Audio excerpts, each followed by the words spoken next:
For decades, there's been a recurring proposal to split New York State into separate regions. It reflects the distinct differences between New York City, upstate, and Long Island.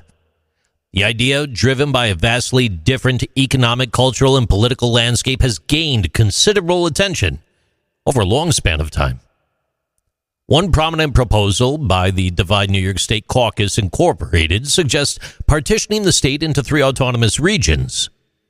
These regions would be the New Amsterdam region, encompassing upstate New York, the New York region, covering New York City, and the Montauk region, which would include Long Island as well as Rockland and Westchester counties.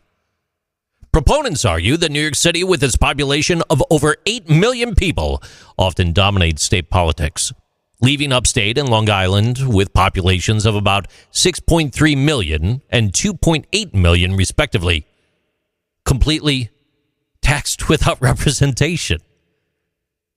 These regions face different challenges and priorities that they feel are not adequately addressed by the state government centered in Albany.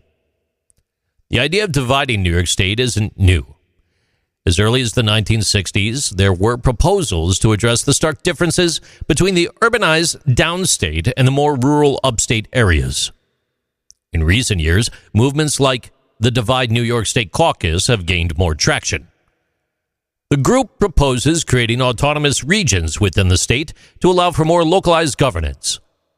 According to a 2019 Siena College poll, nearly half of upstate New Yorkers supported the idea of splitting the state, reflecting widespread frustration with state policies perceived as favoring New York City. The economic disparities are significant. For example, New York City accounts for over 40% of the state's GDP, while upstate regions struggle with higher unemployment rates and lower median incomes. Long Island, with its mix of suburban and urban areas, also has distinct needs, particularly regarding infrastructure and taxation. However, the logistical and legal hurdles to such a split are quite significant. Creating new states or autonomous regions would require approval from the New York State Legislature and the United States Congress. It's a challenging feat given the political and economic complexities that are involved. Despite these obstacles, the idea continues to resurface, fueled by ongoing debates over taxation, representation, economic development, and much more. Proponents of the split argue that dividing New York State into regions like New Amsterdam, New York, and Montauk could lead to more effective and responsive governance. Each region could tailor policies to better meet the needs of its residents.